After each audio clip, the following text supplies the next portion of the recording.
Divya, so அடுத்து வந்து நமக்கு பிடிச்ச ஒரு டாபிக் எடுத்துட்டு வந்திருக்கேன். ஆனா வந்து இது மக்கள் ஏத்துப்பாங்களான்னு தெரியல. என்னன்னு பாத்தீங்கன்னா சிக்கன் மட்டன் மீட். ஸோ நம்ம டெய்லி சாப்பிட முடியாது, நம்ம கொடுத்தா சாப்பிடுவோம், அது வேற விஷயம். ஆனா டெய்லி சாப்பிட்டா அதிகமா கொழுப்பு சேர்ந்துரும் இல்லையா? ஸோ அந்த மீட்டோட பாத்தீங்கன்னா ப்ருஷல்ஸ், அதாவது குட்டி குட்டியான கோஸ் இருக்கும் பாத்தீங்களா? கோஸ் நம்ம எவ்வளவு பெருசு தான் பார்த்திருப்போம். ஆனா அது குட்டியா ஸ்ப்ரவுட்டா இருக்கும்போது பாத்தீங்கன்னா ரொம்ப நல்லது அப்படிங்கிறாங்க. ஸோ அதோட 2 காம்பினேஷனும் சாப்பிட்டாலும் உடம்புக்கு ரொம்ப நல்லது. ஏன்னா வந்து அதுல பாத்தீங்கன்னா செலினியம்ன்ற ஒரு என்சைம் இருக்கு. இது எதுக்கு ஹெல்ப்ஃபுல்லா இருக்குன்னு பாத்தீங்கன்னா கேன்சர் வராம தடுக்குமா. சோ கேன்சர் வரதுக்கு சில செல்ஸ் நம்ம உடம்புல இருக்கும். சோ அந்த செல்ஸ் எல்லாம் மல்டிப்ளை ஆகாம கண்ட்ரோல் பண்றதுக்கு இது ரெண்டுமே ஹெல்ப்ஃபுல்லா இருக்கு அப்படின்னு சொல்றாங்க. அண்ட் அது மட்டும் இல்லாம வழக்கம் போல எல்லாமே மாதிரி வந்து இது வந்து உங்களுக்கு சுறுசுறுப்பா வச்சுக்கும். எப்பவுமே நம்ம சிக்கன்லாம் சாப்பிட்டா கொஞ்சம் மந்தமா ஃபீல் பண்ணுவோம்ல, பட் இதோட காம்பினேஷன்ல சாப்பிட்டீங்கன்னா கொஞ்சம் ஆக்டிவா இருப்பீங்க அண்ட் ரொம்ப பிரிஸ்கா அந்த டே ஃபுல்லா ஃபீல் பண்ணுவீங்கன்னு சொல்றாங்க. ஸோ வெஜ்ஜும் நான்வெஜ்ஜும் சேர்த்து வந்து சாப்பிடலாம் அப்படின்னு வந்து நீங்க சொல்றீங்க ஒரு காம்போ. ரொம்பவே அழகா சொன்னீங்க பிரீத்தி. இதை தொடர்ந்து அடுத்ததான் நம்ம என்ன பார்க்க போறோம் அப்படின்னு பாத்தீங்கன்னா மூலிகையில இருக்கிற மெடிசினல் யூசஸ் பத்தி சொல்ல வந்திருக்காரு நம்ம சித்த மருத்துவர் ராஜமாணிக்கம். பாத்துடலாமா? பாத்துடலாம். இது மூலிகை மருத்துவம்.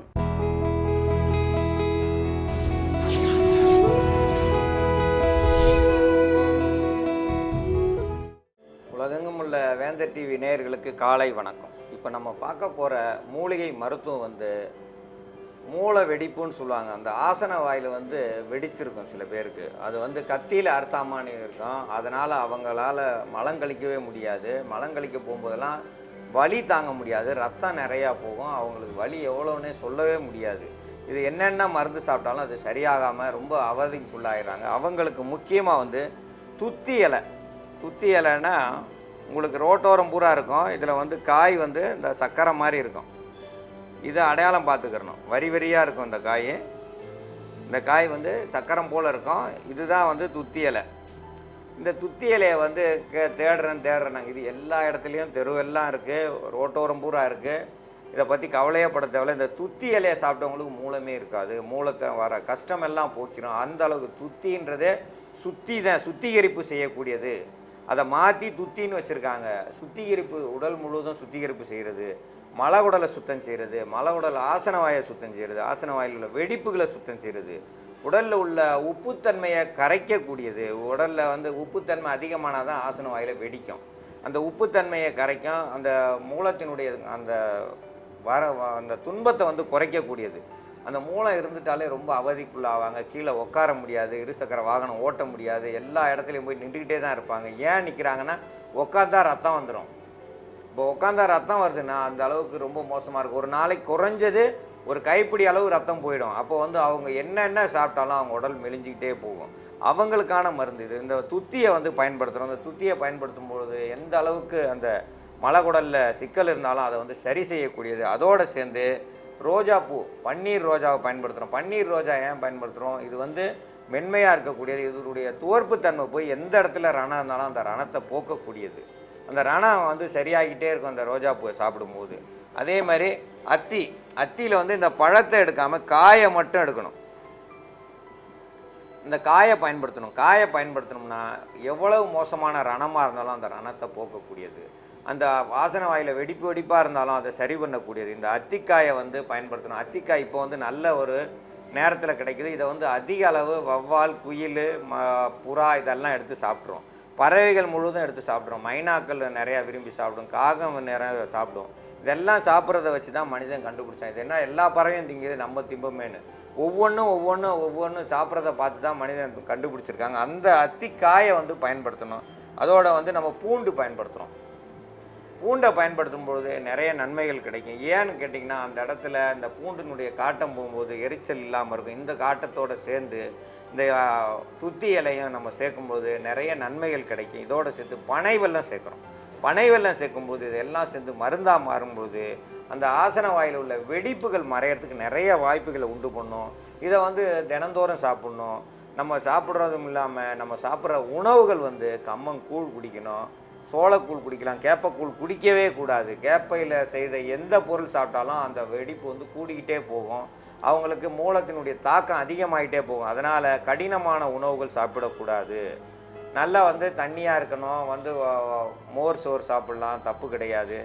கம்மங்கூழில் மோர் ஊற்றி சாப்பிட்லாம், நிறைய நல்லது செய்யும். அதேமாதிரி கீரை வகைகள் நிறையா சாப்பிட்லாம். அதில் வந்து சாரணை கீரை அதிகமாக சேர்க்கணும். இல்லை நம்ம வந்து துத்தி இலையை வந்து பாசிப்பருப்பு போட்டு கடைஞ்சி அதை வந்து அற்புதமாக வச்சு சாப்பிட்டு வந்தோம்னா அந்த மூலத்தினுடைய தாக்கம் குறையும். இந்த துத்தி இலையை பயன்படுத்தி அந்த மூலத்தினுடைய வெடிப்பை சரி செய்கிற மருந்து இப்போ நம்ம பார்க்கலாம். துத்தி இலையை வந்து ஒரு கைப்பிடி அளவு எடுத்துக்கணும்.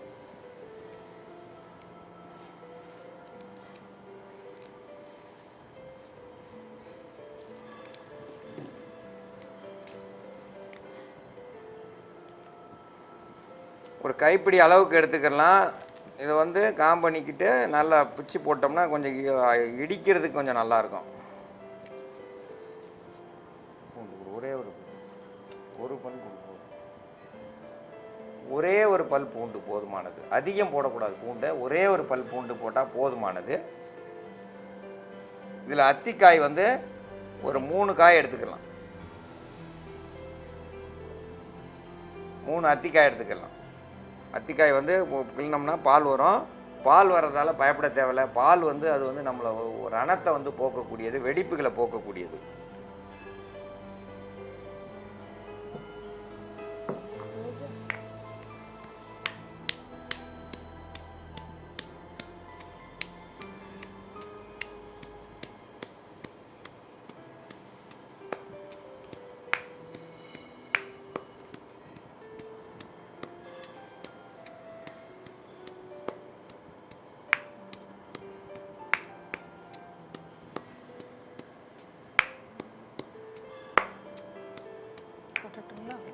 வெள்ளத்தை போட்டு கடைசியாக போட்டுக்கணும். இடிச்சிட்டு அப்புறமேல இதை போடுங்க.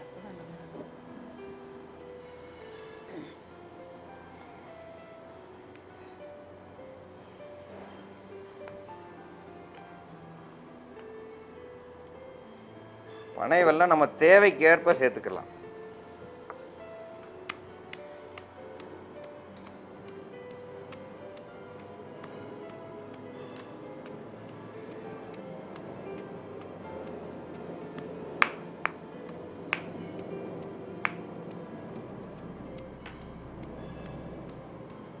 ஒரு 2 பூ ரோஜா போட்டு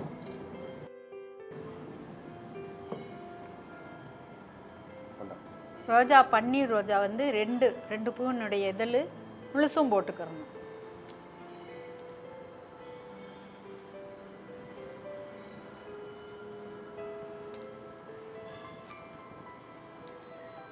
பிச்சு போட்டுருணும்.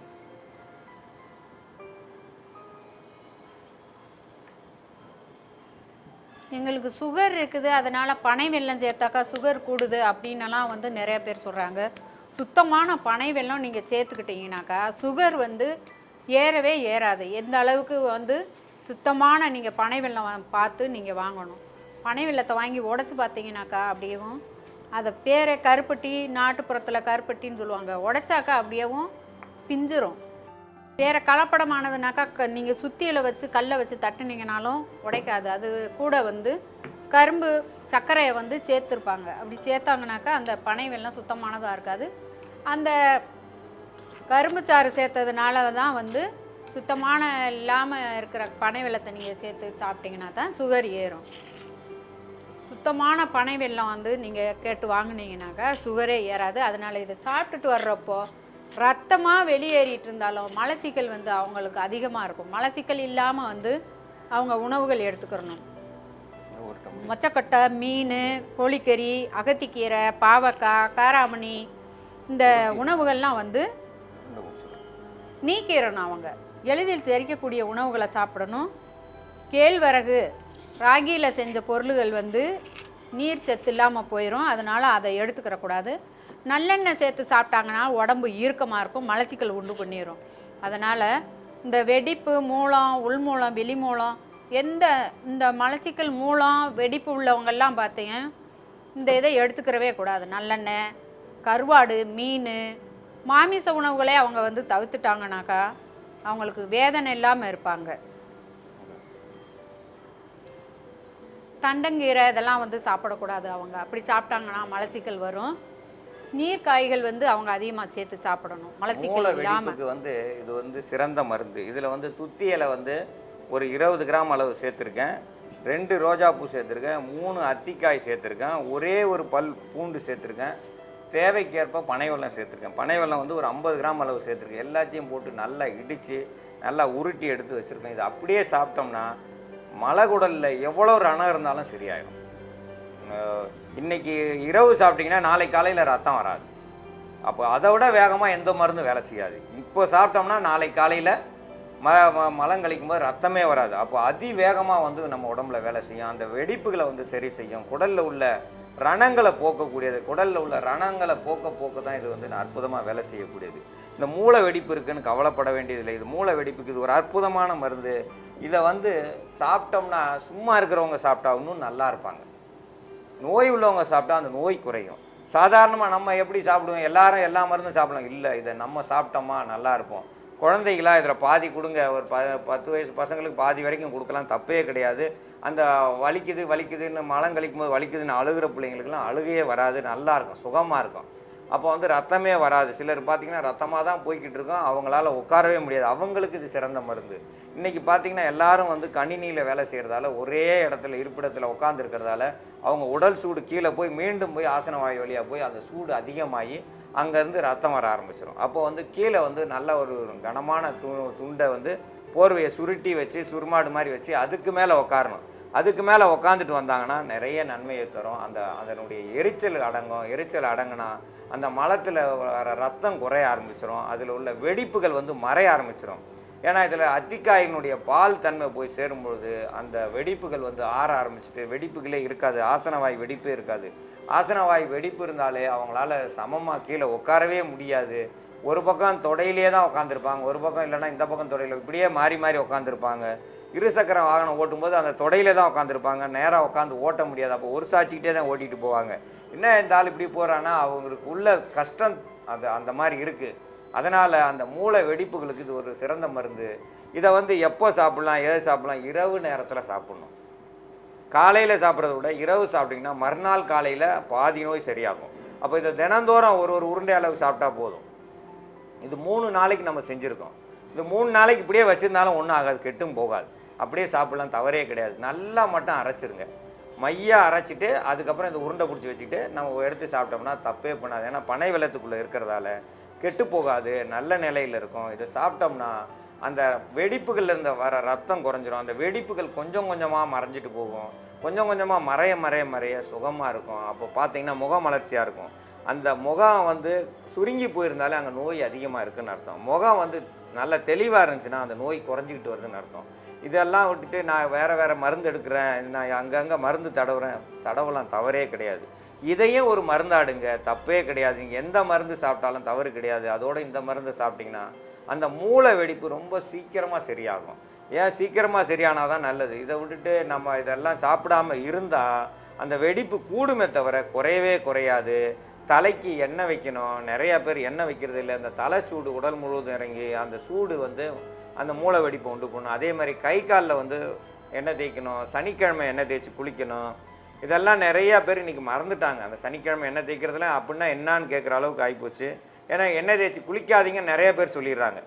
ஏன்னா நம்ம முன்னோர்கள் அவங்க அப்பா அம்மா அவங்கள எண்ணெய் தேய்ச்சி குளிப்பாட்டி தான் அனுப்பியிருப்பாங்க. அவங்க தான் வந்து எண்ணெய் தேய்க்காதேன்னுவாங்க. ஏன்னா முந்தியெல்லாம் மருத்துவமனை எங்கே இருக்குன்னா ஒரு ஊருக்கு 50 கிலோமீட்டருக்கு ஒரு மருத்துவமனை இருந்துச்சு. இப்போது ஒரு அரை கிலோமீட்டருக்கு ஒரு மருத்துவமனை இருக்குது. அவ்வளோ பேருக்கும் வந்து மருத்துவம் செஞ்சு ஆகணும், வேறு வழியே இல்லை. அப்போது அவங்க யாருமே எண்ணெய் தேய்க்கிறதே கிடையாது. எண்ணெய் தேய்க்காமல் இருந்தாலே என்ன ஆகும், அந்த நோய் வந்து கூடிக்கிட்டே போகும். நோய் கூடினா அந்த இடத்த அறுத்து எடுத்துருவாங்க. அறுத்து எடுத்தானாகும் அந்த மலம் தன்னால் போயிட்டே இருக்கும். தன்னால் போகிறதால கட்டுப்படுத்த முடியாதால் அவங்களுக்கு நெஞ்சு வலி வந்துடும். என்ன செய்வாங்க, வாள் போய் கத்தி வந்துச்சுன்ன கதையில் அந்த இடத்த அறுத்தெடுத்ததால் அந்த மலம் கட்டுப்படுத்த முடியாது. நடந்து போகும்போதே மலத்தை கழிச்சிட்டே போவாங்க. அப்போ வந்து நெஞ்சு வலி வந்துடும். நெஞ்சு வலிக்கு அதுக்கடுத்து நீங்கள் மருந்து பார்க்கணும். அந்த நெஞ்சு வலிக்கு மருந்து பார்த்துட்டு இருக்கும்போது மலம் வந்து ரொம்ப அதிகமாக போக ஆரம்பிச்சிடும். அப்போ சாப்பிடவே மாட்டாங்க. சாப்பிடலன்னா ரத்தம் குறைஞ்சி போகும். ரத்தம் குறைஞ்சி போச்சுன்னா ஏற்கனவே அந்த குடல் வழியாக ரத்தம் போகிறது இல்லாமல் உடல்லையும் ரத்தம் குறைஞ்சி போச்சுன்னா நடக்க முடியாமல் போயிடும். அதை வந்து நிறையா பேர் பார்த்திங்கன்னா நடக்க முடியாமல் ஒரு கால் கை வராமல் போயிடுவாங்க. ஏன், அந்த ரத்தம் போய் கால் கை வராமல் போயிடும். அந்த மூளை வெடிப்புக்கு இந்த மருந்து எடுத்துக்கணும். ஏன் இந்த மருந்து எடுக்கணும், இதில் துத்தி இலை சேர்ந்துருக்கு, அத்திக்காய் சேர்ந்துருக்கு, அதோட ரோஜா பூ சேர்ந்துருக்கு, நம்ம பனை வெல்லம் சேர்த்துருக்கோம், இதோட ஒரே ஒரு பல் பூண்டு சேர்த்துருக்கோம். இது எல்லாத்தையும் கூட்டு கலவையாக சேர்ந்து இந்த மருந்தை தயாரிச்சிருக்கோம். இந்த மருந்தை சாப்பிட்டா அந்த மூல வெடிப்பே இருக்காது. இந்த சிறந்த மருந்து, இந்த மருந்தை பயன்படுத்தி பயன்பெற வேண்டும் என்று கேட்டுக்கொள்கிறேன்.